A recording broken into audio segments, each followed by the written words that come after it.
तो सभी को हरे कृष्ण राधे राधे। तो आप ये बदतमीज़ चैनल को देख सकते हैं। तो ये बदतमीज़ चैनल है इस्लाम अवेकनिंग।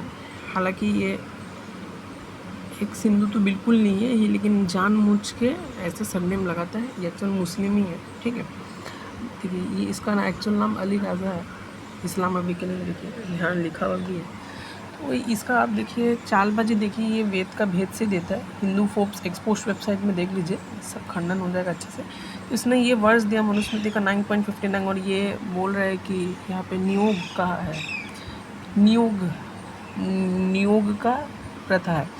हैरानी की बात क्या है ना इसका कि ये क्या करते हैं ना, यहाँ का मेधा तिथि कॉमेंट्री दिखा रहा है। हंसी का बात देखिए कि यहाँ पे 9:17 में मेधा तिथि को कॉमेंट्री दिखा रहा है कि ऐसा, वो भी पूरे चेरी पिकिंग है। अगर किसी को कन्फ्यूज़न हो रहा है उसको लेके, वो मेरा ये दोनों वीडियोस देख सकते हैं, मैं जो बता दे रहा हूँ। देखिए मैंने ऑलरेडी गंवार चैनल के ऊपर वीडियो बना के रखा है। अब देखिए कैसे चेरी पिकिंग करते हैं कि अगर कोई थोड़ा सा भी अगर कोई पढ़ ले तो इसका आराम से खंडन किया जा सकता है। अभी मैं बताता हूँ आपको वर्ड्स बता रहा है। वो यूट्यूब चैनल में खुल जाए।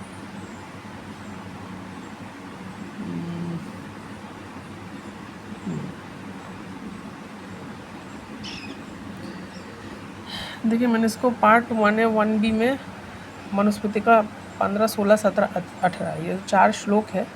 15, 16, 17, 18 जिसके ऊपर आक्षेप लगता है उसका मैंने यहाँ पे खंडन किया है, ठीक है। 1A और 1B देख लीजिएगा, ठीक है। हालांकि उसमें भी पूरा चेरी पिकिंग किया। 1C में मैंने इसका बाद 213 और 214 वर्ष का मैंने खंडन किया था, ठीक है। तो आप आइए, तो मैंने स्क्रीनशॉट लेके ही रखा था उसका चोरपंथी। तो इधर 9:17 में यहाँ पे मेरा तो कॉमेंट्री दिखा रहा है, वो भी पूरी चेरी पिकिंग कर रहा है वहाँ से। 9:26 तक दिखा ही नहीं रहा, ठीक है। अभी आप हैरानी का बात ये है ना कि अब देखिए यहाँ पे इसने ये वर्ष दिया 9, 14, 15। अब इसमें मेधा तिथि कॉमेंट्री नहीं दिखा रहा, कुछ ये दिखा रहा है।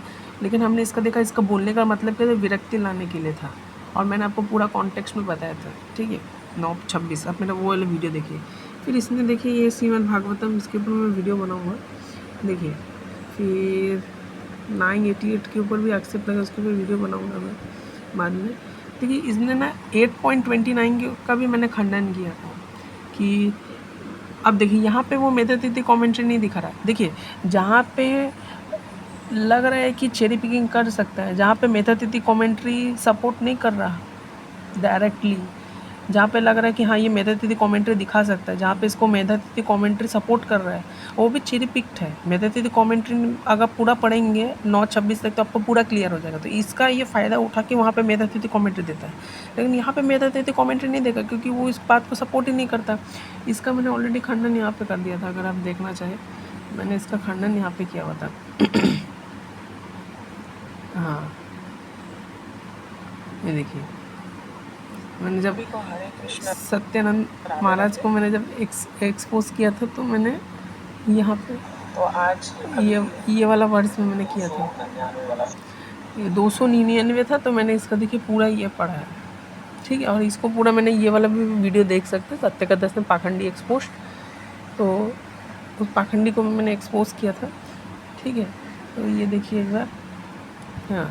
तो ये मैंने ये वाला पार्ट में इसको एक्सपोज किया था, ठीक है। आप देख सकते हैं जस्ट मतलब 3 वीक्स है, 14 व्यूज़ आया है। ये वाला वीडियो देख लीजिएगा। कैप्शन आप इसका एक बार थंबनेल देख लीजिए, ऐसा थंबनेल है। 23 मिनट और 20 सेकेंड का वीडियो, तो आप वो देख लीजिएगा। उसमें भी मैंने इसका खंडन करके रखा है। यहाँ पे मेधा तिथि कॉमेंट्री नहीं दिखा रहा। तो सोचिए किस प्रकार अज्ञानता का फ़ायदा उठाया जाता है। अभी आप और देखिए, ठीक है। अभी इसने ये 2 वर्सेस दिखा जिसका मेधा तिथि कॉमेंट्री नहीं दिखा है, इसमें भी उसने मेधा तिथि कॉमेंट्री नहीं दिखाया। और जहाँ लग रहा है चेरी पिकिंग कर सकते हैं, यहाँ पे मेधा तिथि कॉमेंट्री दिखाया, यहाँ पे भी मेधा तिथि कॉमेंट्री नहीं दिखाया, ठीक है। और 9.88 में भी मेधा तिथि कॉमेंट्री दिखाने का औकात नहीं है उसका। मैं वो वीडियो बनाऊँगा बाद में। तो देखिए मैं 9.59 चलते हैं, मैंने खोल दिया 9.59। ये देखिए 9.59 मैंने खोल दिया और उसको पूरा अच्छे से पढ़ते हैं कि ये क्यों ऐसा बोला जा रहा है, किस कॉन्टेक्स्ट में ऐसा बोला जा रहा है, ठीक है। तो एक्चुअली नियोग प्रथा है, नियोग प्रथा बिल्कुल होता था, लेकिन गाँव लोग समझते नहीं हैं, ठीक है। एक्चुअली ये देखिए ये लोग इसलिए ऐसा करते हैं, ये लोग क्या करते हैं, वेद का भेद से लेते हैं, वेद का भेद से देते हैं। टू बी ऑनेस्ट इसका खंडन हो चुका है, लेकिन मैं अच्छे से वीडियो बनाना चाहता हूँ इसके ऊपर। तो आप ये देखिए यहाँ पे क्या लिखा है, तो मैंने इस पैराग्राफ का क्या किया था ना, हिंदी ट्रांसलेशन कर दिया, क्योंकि बहुत ही बड़ा पैराग्राफ है। तो आप देखिए मैंने यहाँ पे हिंदी ट्रांसलेशन किया, और एकदम ऐसा नहीं कि इस वेबसाइट में कुछ भी लिखा है, मैंने इसको सिंपल बोला ट्रांसलेट इन हिंदी, तो ठीक है, sure please provide the text you translate इन हिंदी, क्योंकि इसका इंग्लिश टफ है और मैं लाइन वाइज लाइन समझाऊंगा तो बहुत लंबा वीडियो बन जाएगा, तो मैं शॉर्ट एंड स्क्रिप्ट हिंदी में कर दिया। तो देखिए मैंने कुछ भी नहीं लिखा है यहाँ पे एक्स्ट्रा, मैंने सिंपल वो ट्रांसलेट इन हिंदी, मैंने इसको पैराग्राफ दिया वो ना पूरा A to Z, और अभी हिंदी ट्रांसलेशन पढ़ते हैं। तो देखिए यहाँ पे लिखा है कि यह श्लोक नियोग की प्रथा का विधान करता है, जो अपनी सभी शर्तों और मर्यादाओं के साथ निर्धारित। देखिए यहाँ पे संस्कृत श्लोक पहले देख लीजिए कि क्या बोला गया था। देवराद सपिंडात व स्त्रिया सम्याकिन्युक्तया प्रेजस्तिस्तता अधिगंतव्या संतानस्य परीक्षये। ठीक है, on failure of the issue the woman on authorized may obtain in the proper manner the desired offspring either from her husband. और ऐसा भी नहीं, यहाँ पे डिजायर्ड वर्ड का भी बात किया गया। ठीक है, तो देखिए नियोग प्रथा क्यों थी, सच में नियोग प्रथा मतलब क्या होता था कि मैं आपको शॉर्ट में बताता हूँ कि चलिए मैं यहाँ से बताता हूँ। तो ये लोग क्या ना नियोग प्रथा को गलत तरीके से दिखाने की कोशिश करते थे कि इसमें तो अश्लीलता है, ये प्रथा में शिव अश्लीलता भरा हुआ है। ठीक है, इसमें तो देखो कुछ भी, कोई किसी से भी देखो देवर को भी नहीं छोड़ा इसमें, तो इसमें अश्लीलता। देखते हैं कि कितना ये है। यह श्लोक नियोग की प्रथा का विधान करता है, जो अपनी सभी शर्तों और मर्यादाओं का साथ निर्धारित है। ठीक है, संतान के अभाव में स्त्री विधिवत अनुमति प्राप्त होने पर उचित तरीके से अपनी संतान प्राप्त करती है अपने देवर या उपयुक्त पुरुष से। ठीक है, मान लेते हैं कि उसका पति नहीं रहता इस दुनिया में, उसका पति मर जाता है, या उसका पति को कुछ मतलब जनेंद्रियों में ऐसा प्रॉब्लम हो जाता है कि वो मिथुन क्रिया कर ही नहीं सकता, तो बीमारी हो जाता है।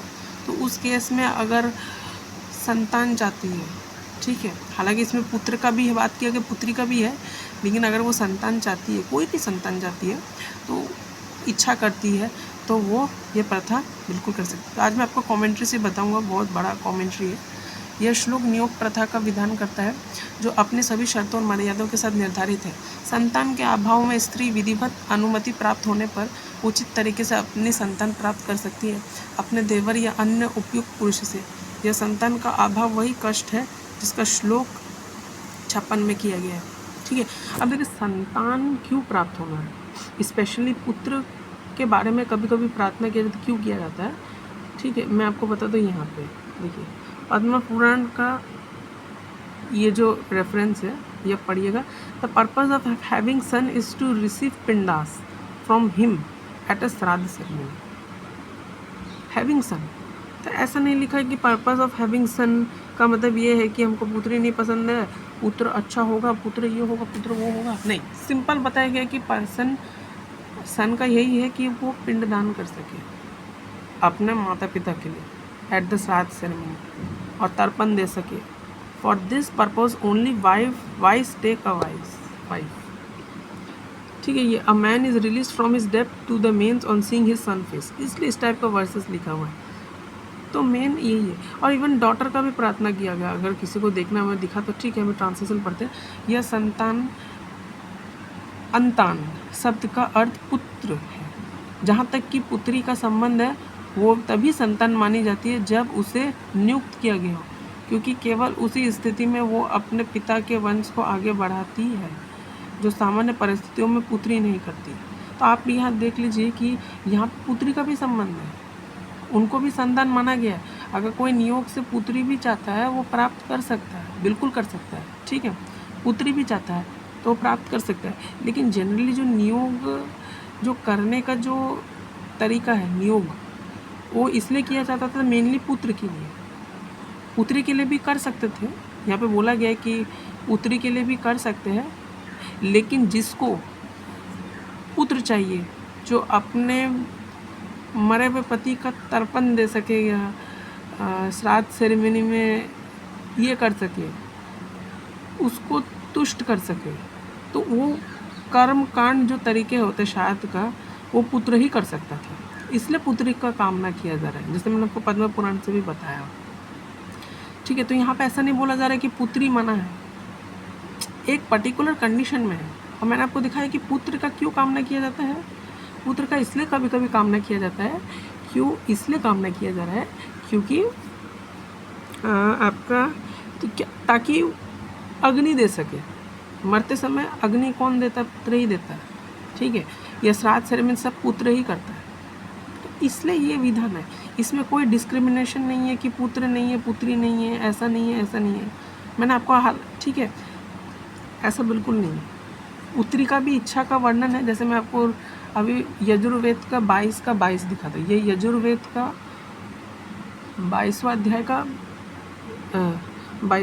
22वां मंत्र है। तो ये पढ़िए क्या लिखा है। आ ब्राह्मण ब्राह्मणों ब्रह्म वर्चसी जाय तमो राष्ट्रे जायन। अच्छा, ये तो मेरे संस्कृत श्लोक है। ये हे ब्राह्मण, आप ब्रह्म वर्चस्वी है, राष्ट्र में सूरवीर, बाण विद्या में निपुण, महारथी क्षत्रिय उत्पन्न हो। अब क्या क्या उत्पन्न हो, उनके किंगडम में क्या क्या उत्पन्न हो, इनकी प्रार्थना कर रहे हैं। हे ब्राह्मण, आप ब्रह्म वर्चस्वी है, राष्ट्र में सूरवीर, बाण विद्या में निपुण, महारथी क्षत्रिय उत्पन्न हो, तीव्र वेग वाले घोड़े, भार ढोने वाले बैल, दूधारू गाय लोगों को मिली, स्त्रियां चरित्रवती और गुणवती हो, वीर विजय हो, सभी युवा हो, अच्छा वक्ता हो, बादल अच्छे बरसे, औषधियाँ फलवती हो, योगक्षेम का भी निर्वाह हो। तो यहाँ पे प्रार्थना किया जा रहा है कि उसके किंगडम्स में क्या क्या है। ठीक है, ठीक है। ये ऊपर भी लिखा है कि संसार का वैभव पाना चाहता है, हमें पुष्टता चाहता है।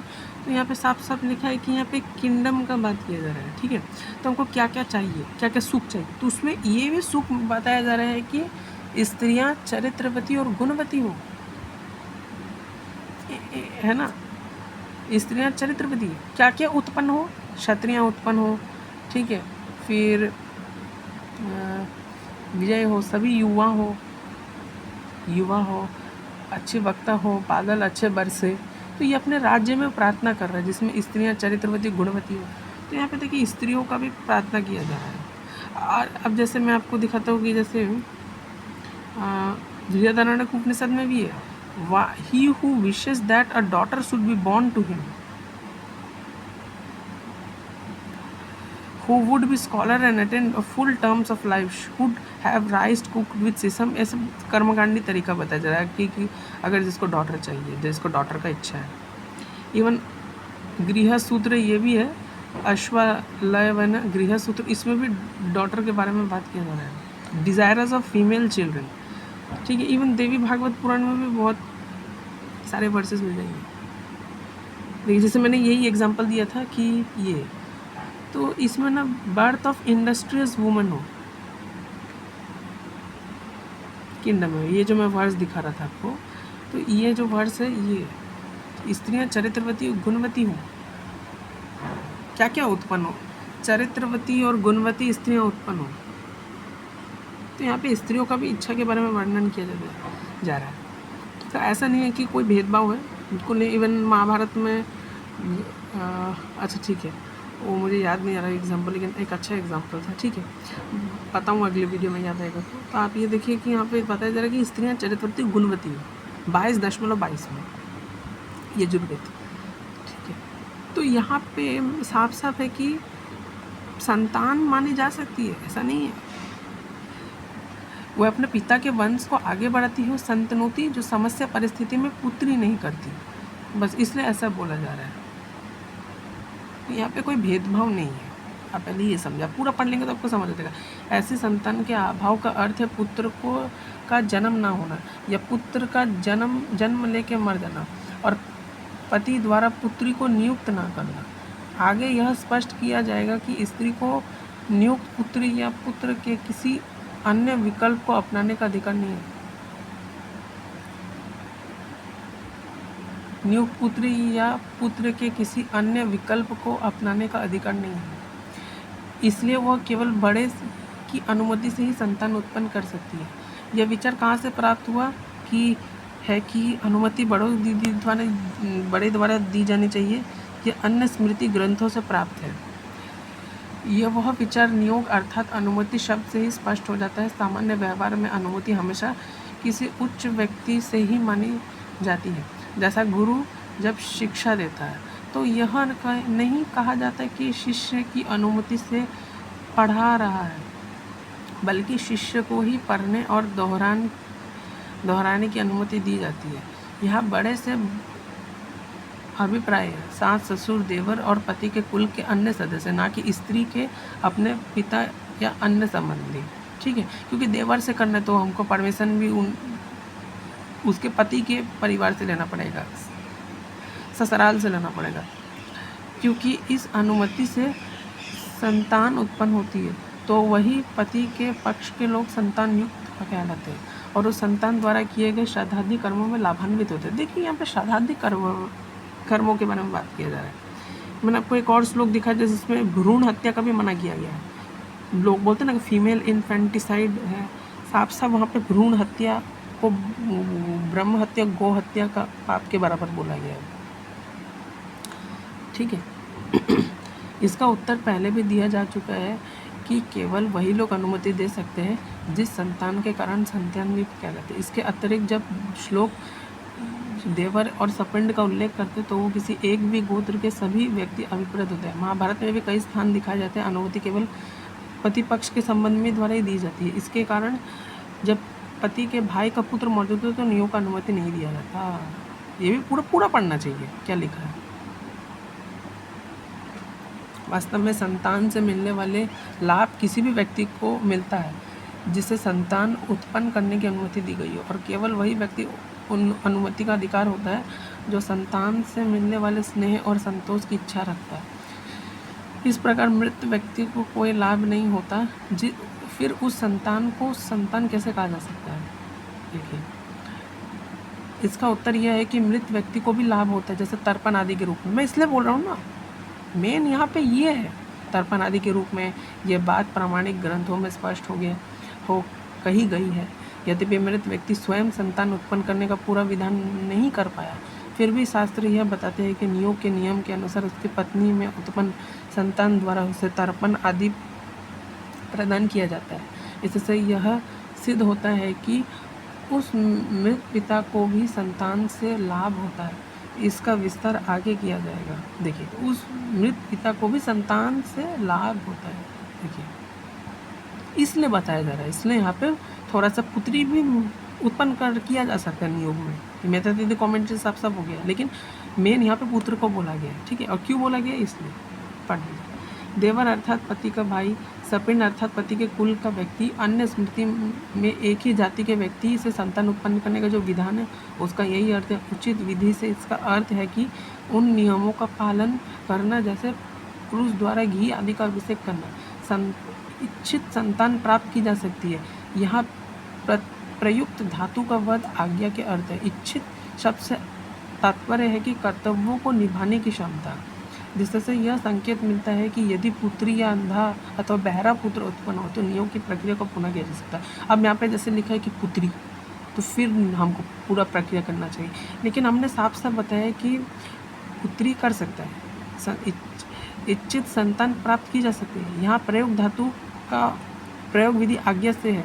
इच्छित शब्द के तात्पर्य कर्तव्य को निभाने की क्षमता, जिससे यह संकेत मिलता है कि यदि पुत्री, अब यहाँ पे पुत्री का मेंशन है, लेकिन हमने साफ साफ देखा कि यहाँ पे पुत्री ऐसा ये सेंस नहीं कि हमें पुत्री पसंद नहीं है। इसका मतलब नहीं कि पुत्री उनको पसंद नहीं है, ऐसा नहीं है।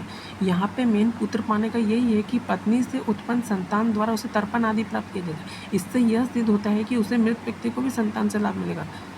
इसका विस्तार आगे किया जाएगा। देखिए वास्तव में संतान से मिलने वाले लाभ केवल उसी व्यक्ति को मिलता है जिसे संतान उत्पन्न करने की अनुमति दी गई है, और केवल वही व्यक्ति अनुमति का अधिकार होता है जो संतान से मिलने वाले स्नेह और संतोष की इच्छा रखता है। इसी प्रकार मृत व्यक्ति को भी लाभ नहीं हो सकता, फिर उस संतान को संतान कैसे कहा जा सकता है।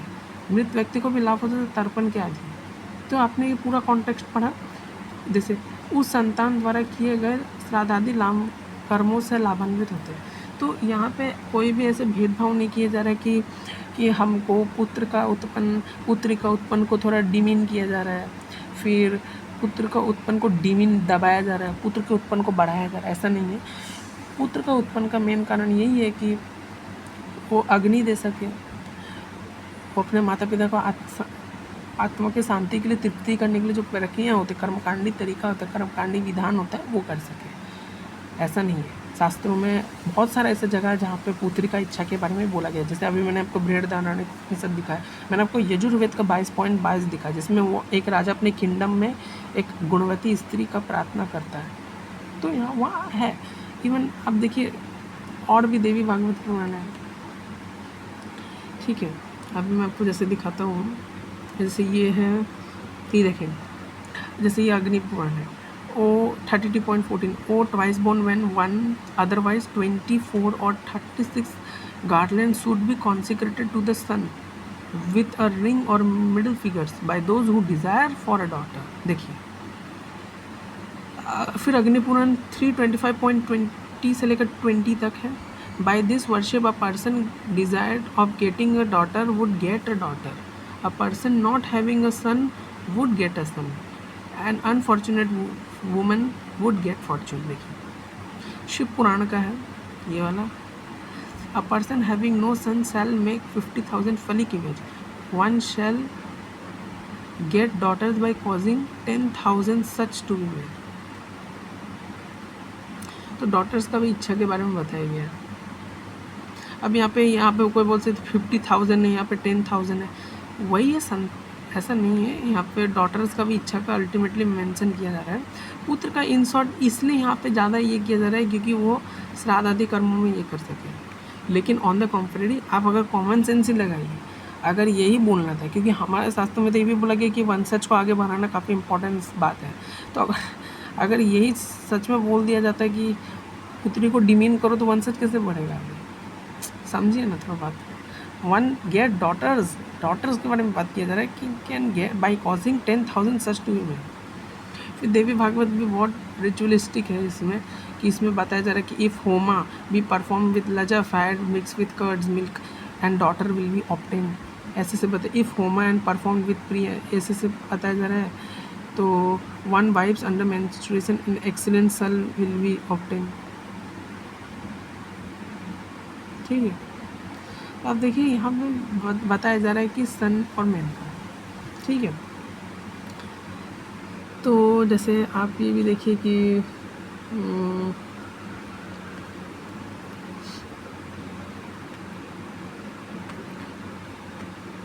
तो ऐसा नहीं है कि डॉटर का भी बात किया जा रहा, और ये वर्ष में तो मतलब सिंपल डॉटर के बारे में बोला जा रहा है कि स्त्रियाँ चरित्रवती गुणवती हो, ठीक है। तो मैं इसलिए इसको भी एक्सप्लेन करने वाला था, क्योंकि ये भी एक्सेप्ट रख सकते हैं कि देखो ये पुत्र का नहीं, पुत्र का सिंपल मेन कर्तव्य यही कि श्राद्ध आदि कर्मों में, ठीक है। पुत्री का भी इच्छा हो सकता है, पुत्री का भी इच्छा किया जा सकता है, क्योंकि मेधातिथि ने देखिए यहाँ पे बोला गया कि पुत्री का संबंध वह तभी संतान मानी जाती है जब उसे नियुक्त किया गया, क्योंकि केवल उसी स्थिति में वह पिता के वंश को आगे बढ़ाती है जो सामान्य पुत्री नहीं, ठीक है।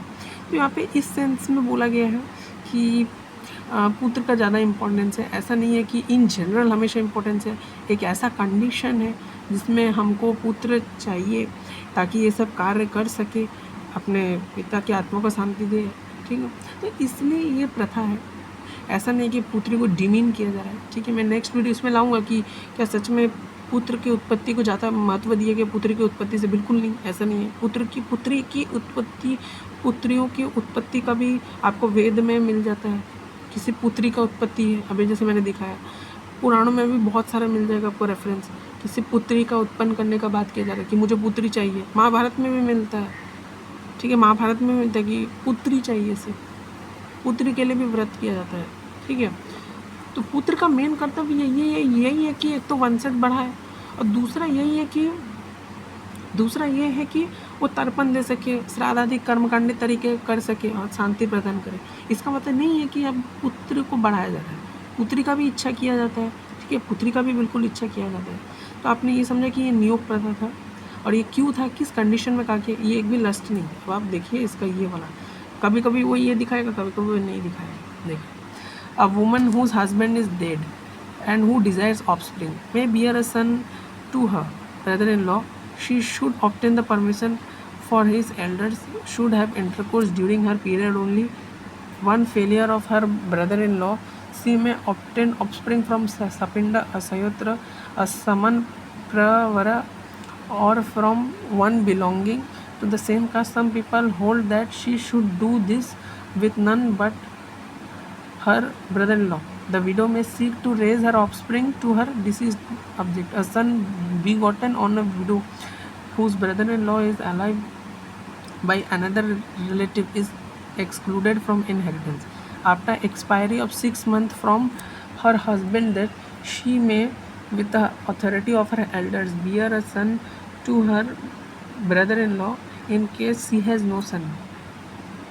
They quote the following: a barren woman or one who has already borne sons or who is past childbearing, or one whose children are all dead, one who is unwilling, must never authorized for appointing to do this. ठीक है.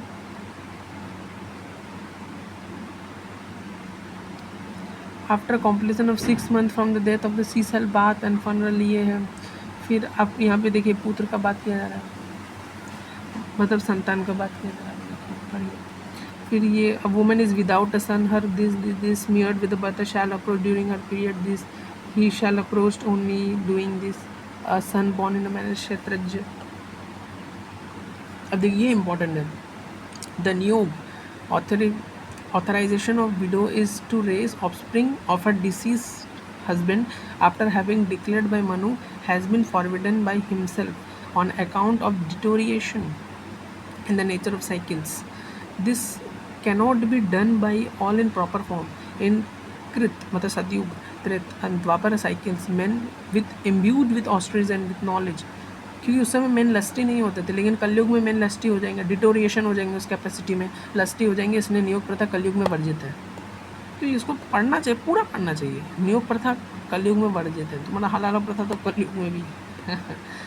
ठीक है. तो यहाँ पे आप समझिए कि यहाँ पे लस्टीनेस का भी बात किया गया. सोचिए क्यों लस्टीनेस का बात किया गया, क्या इसमें सच में लस्टीनेस है? साफ साफ बोला गया कि कलयुग के मेन लस्टी हो जाएंगे, वो कैपेसिटी नहीं है, बर्दाश्त कर पाएंगे, नहीं अपने पॉजेस कर पाएंगे, इसलिए कलयुग में प्रथा मना है.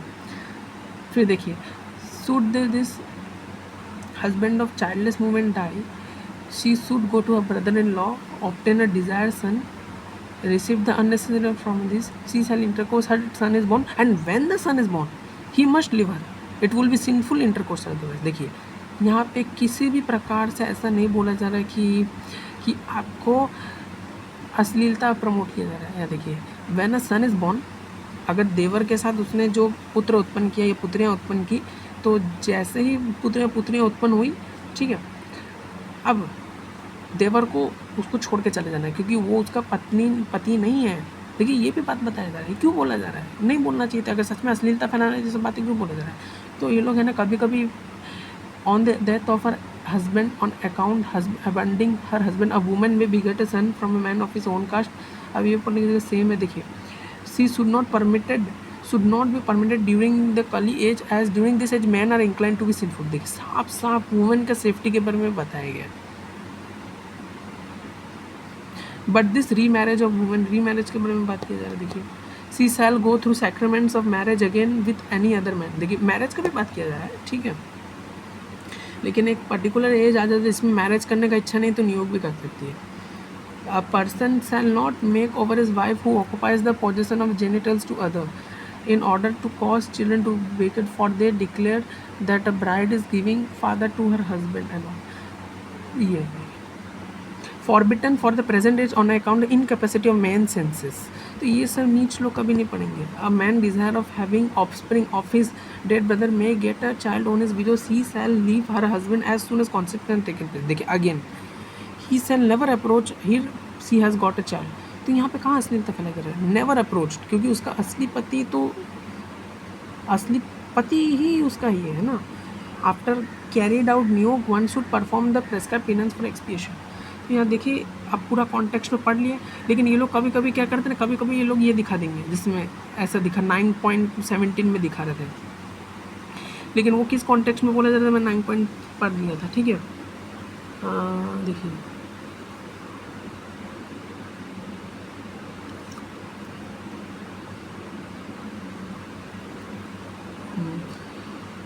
फिर आप ये भी पढ़ सकते हैं 9.60। तो यहाँ पे ना ये डिस्ट्रेस बताया जा रहा है, in the term of distress, topic से लग रहा है, ठीक है।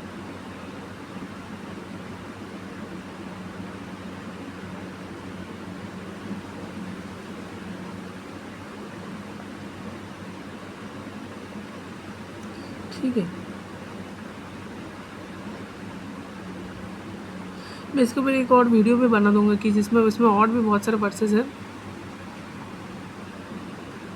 ठीक है। तो यहाँ पे तो कहीं भी सती का भी बात नहीं किया जा रहा है, पुनर्विवाह का भी बात किया और नियोग प्रथा से भी बोला जा रहा है। तो आपने देख लिया कि पुत्र का भी इच्छा है, वो तो मैंने आपको बता दिया, लेकिन मैं नियोग प्रथा के ऊपर था कि ये किस तरीके से लोगों का ज्ञानता का फ़ायदा उठाते हैं। सिर्फ यही वर्ष दिखा देंगे बस, ना आगे पीछे कुछ पढ़ना है।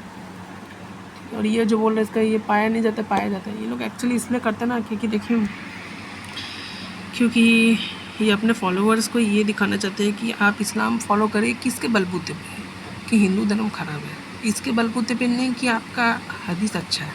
ये बहुत बड़ा डिफरेंस है, आप मेरा बात समझिए। ये लोग इसलिए ऐसा करते हैं। इनके चैनल अगर आप देखेंगे ना, कभी भी ये लोग इस्लाम को डिफेंड नहीं करते, ये हमेशा हिंदुज़म के बारे में बनाएंगे, क्योंकि इनका औकात ही है, क्योंकि उनको पता है कि अपने फॉलोअर्स को इस्लाम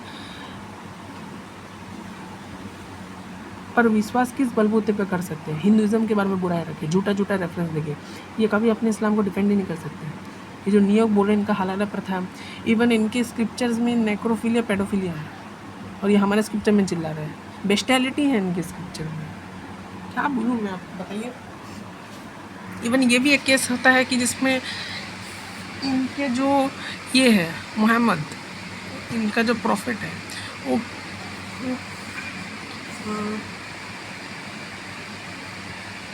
वो क्या कर रहे हैं कि इनके प्रॉफिट की, उनकी जब हदीस में कहीं लिखा है कि उनकी जब बेटी मर जाती है तो बेटी मर गई तो वो उनका जो दास है कोई सर्वेंट है, तो वो अपने सर्वेंट को बोलता है कि आप मेरी बेटी की डेड बॉडी के साथ संभोग कर लो। मतलब शब्द ही नहीं है मेरे पास। नेक्रोफिलिया का मतलब जिसको डेड बॉडी के साथ संभोग करने की इच्छा हो तो उसको नेक्रोफिलिया कहते हैं। आप सोचिए, एक प्रॉफिट, इनका प्रॉफिट अपनी बेटी के डेड बॉडी के साथ संभोग करने का आदेश दे रहा है अपने नौकरों को। मतलब इतना, मतलब ये लोग कभी अपने फॉलोअर्स को सब चीज़ें नहीं बताएंगे, औकात ही नहीं है कि इसको हम ये कर पाए। और ये लोग चले हमारा ग्रंथ छूने, आधा अधूरा बताएंगे। आप देखिए ना, देखिए कभी कोई मेधा तिथि बता रहा है, कभी कभी मेधा तिथि नहीं बता रहा है। इनका यही औकात है, ठीक है। और ये लोग ऐसे, देखिए अभी ये बता रहा है comparative notes by various author, लेकिन वहाँ पे नहीं बता रहा है। और इसको भी मैंने अच्छे से एक्सप्लेन कर दिया है, ठीक है। This was not mean to discredit women. आप देखिए कि ये कितना चेरी पिकिंग करता है, ठीक है। तो ये ऐसी चेरी पिकिंग करता है, ठीक है, तो ऐसी चेरी पिकिंग करता रहेगा, ठीक है। इनमें इतना औकात नहीं कि एक्स मुस्लिम के साथ डिबेट करे, एक्स मुस्लिम को हराए। अरे भाई, अगर तुमको अपने फॉलोअर्स बनाना तो मैं एक्स मुस्लिम को हराऊंगा, कैसे बात कर रहे हो तुम? हिंदुज़म को बुराई करके क्या करो? अरे ये ऐसे ही लोगों को बेवकूफ़ बनाते रहेंगे, ठीक है। तब तक सभी लोग मेरे चैनल देखें। हरे कृष्ण, राधे राधे।